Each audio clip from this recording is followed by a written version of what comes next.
Hi everyone. I hope everyone's doing fine during these times and you are safe with you and your family at home. And hopefully this pandemic that's happening right now won't affect many of us. But I'm going to try to do the best I can under the circumstances to deliver this lecture and the next series of lectures through these modules of video presentations. I'm going to make this short because the actual memory on these videos are very short. So I'm going to get to the point with most of them and won't ramble on. All right, so these are the objectives. You could just read them, send a separate PowerPoint also so you could see them as well.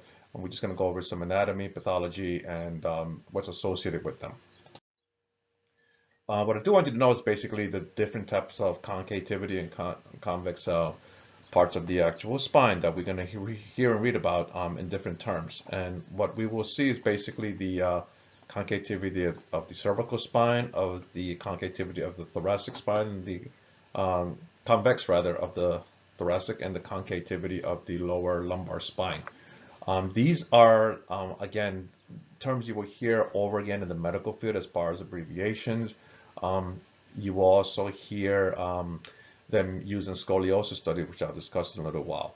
So scoliosis, as you all know, is a lateral curvature of the spine, and kyphosis is the posterior mostly of the thoracic spine. Quick anatomy review of the thoracic spine.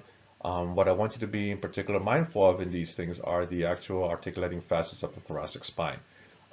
These are going to be superior and inferior, and they lay at a certain angle, almost about 20 and 70 degrees from the anatomy in question. And as you can see in this little PowerPoint right there, we have a 70 degrees from the actual mid-sagittal plane that comes up from there to create this actual joint.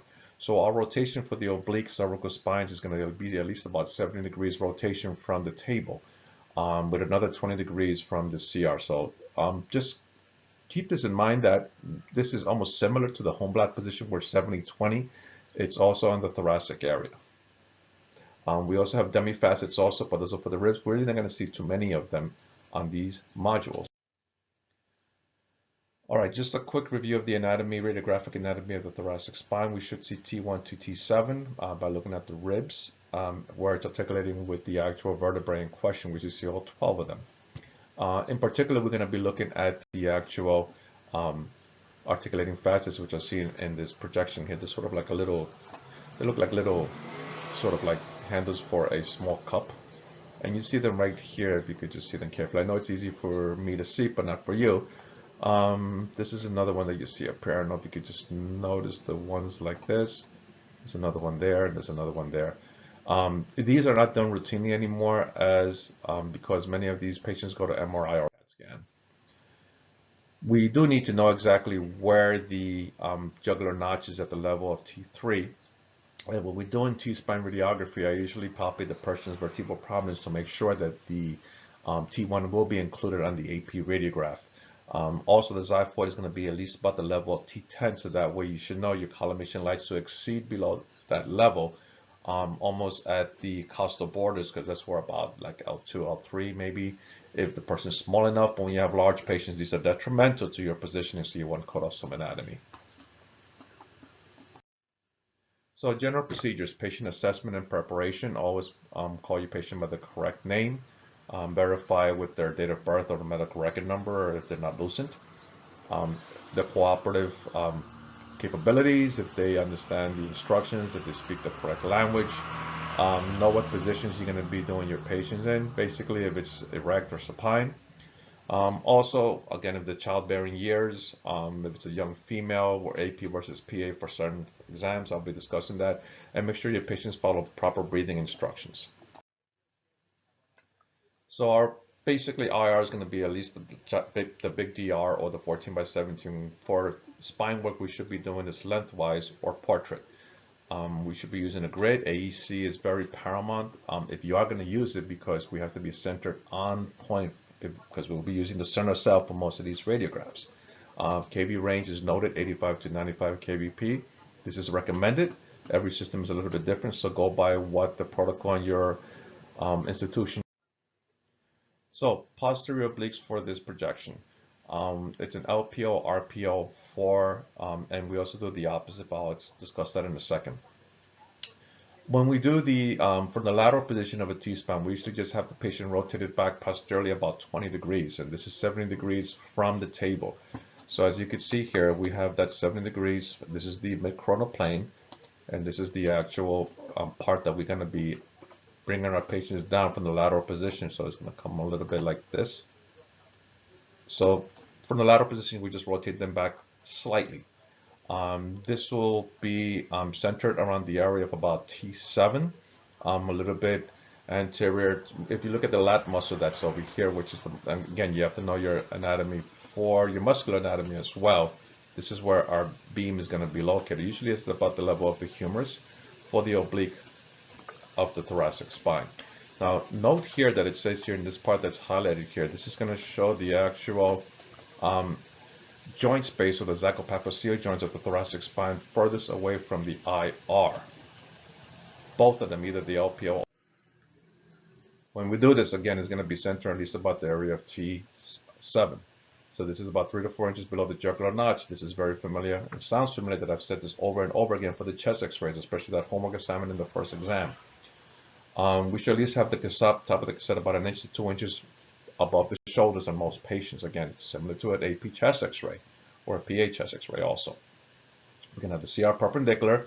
This could be done upright or could be done supine, whichever is best for the patient. We're going to culminate on both sides. The opposite is going to be the RAO or LAO position. Now this one's going to demonstrate the zacopaphoceal joints downside. So if you notice, I have this highlighted and I'm circling this because I need you to know these differences basically. So if the patient's laying on their back and then LPO, RPO is going to be the farthest away from the actual IR. And if they're laying down, it's going to be these zacopaphoceal joints closest to the IR. Now this is going to be similar in some ways for the cervical spine. For the cervical spine, you have the person in an LPO, RPO position as showing the anatomy in question furthest away from the IR. So the cervical and thoracic spine are similar as far as showing the anatomy of interest that we need to see. For the cervical spine, of course, you see the intervertebral foramina, and for the thoracic spine, you're going to see the zacopaphoceal joints. So again, cervical and thoracic spine will demonstrate the same anatomy of interest when you do them in an LPO, which would be the side up. And if you are doing the side down, closest to the image receptor, is going to be showing the anatomy of interest closest to the image receptor. This is just the obliquity there. So again, this could be done upright. We're going to center it at a level of about T7. Make sure that the patient is equally standing both weights in both feet and just rotate them appropriately. Center at a level of T7. Once again, it depends on which anatomy you're doing. So if you're going to be in this particular area, you're going to have an RAO. It's going to be about the center of the lat muscle or a little bit anterior to the actual, about 3 or 4 inches below the jugular notch. When we do these, basically, I highlighted the yellow. The main thing, guys, for this one is that I just want you to know for your examination, for future references, exactly what's going to be showing on what. So I highlighted here in yellow, and I need you to know that because I will put this on your next examination, which is the midterm. So please, what's highlighted here in yellow, I need you to know. I'm not going to give any pictures or tell you to identify the zacopaphoceal joints because this is very difficult to see. And experienced technologists even will have difficulty with this. I could see this because we actually used to do these years ago for something called myelograms, and we don't do these anymore. Again, MRI and CAT scans have taken over. Okay, lumbar spine. I'm going to go over just the anatomy in the second part of this lecture. I'm going to just attach it because of memory issues that I have with Blackboard. We are seeing, of course, the anatomy you should know all about is basically the pedicles, the lamina, spinous process. We went over this already last semester. But I do want you to know exactly where the actual articulating facets are, which are these guys right here. These will be showing up, and you got one that's going to be superior, and you one that's inferior. These are the areas basically we will see degenerative joint diseases. As people get older, the actual anatomy starts squeezing in, and we see something called osteophytes, which are basically spurs. And these are very painful. These narrow the actual spaces in between as a result of degenerative disc disease as well. So when we do oblique spines, we're looking at these particular areas. So just again, notice that the joining of these interarticular joints and facets create the zacopaphoceal joints. So on the cervical spine, you have zacopaphoceal joints on the lateral view that you see them. On the thoracic and lumbar spine, you have to do obliques. So there's a difference right there. Cervical spine, zacropaphyseal joints are done lateral position, and zacropaphyseal joints for the thoracic and lumbar spine are done in obliques.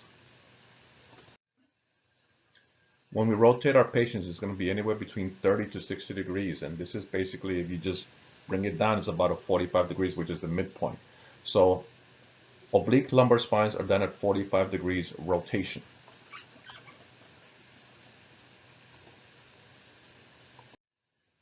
This is in general from your textbook, the range that we're doing it. Usually, a lot of questions they ask sometimes in advanced procedures. You're going to see L5 is 1 to see the lower zacropaphyseal joints. We rotate the patient a little bit more closer to 60 degrees, but for our sake and for our purpose, we're just going to rotate the entire spine at 45 degrees.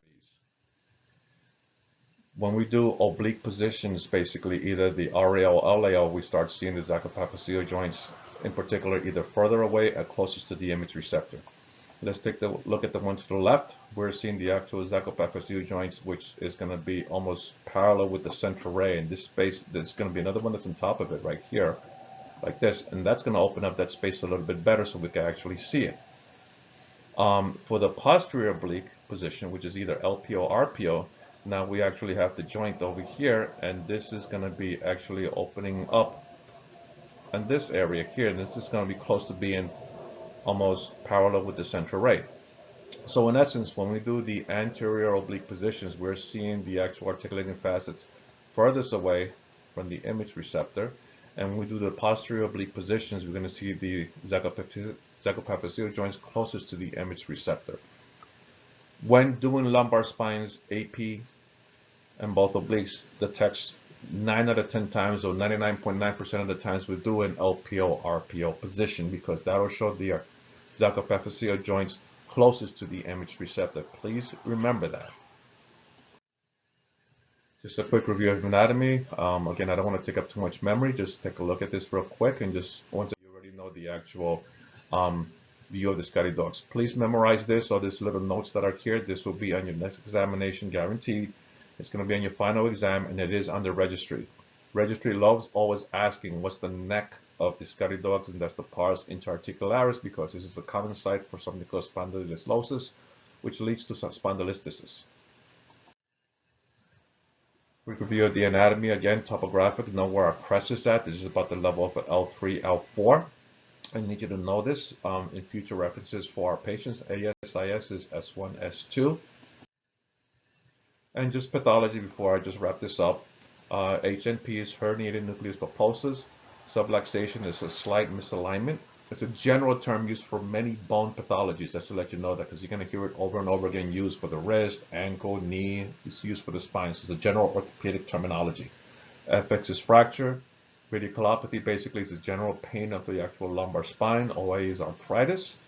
DJD is degenerative joint diseases that you'll see throughout the actual musculoskeletal system as far as pathology, and METs would lead to metastasis. We cause this compression fractures from people. It's from osteoporosis. You see that a lot of the elderly, that's why you see them a little bit hunchback. And this is a radiograph of an actual bone that's going to be compressed, as you can see here. All right.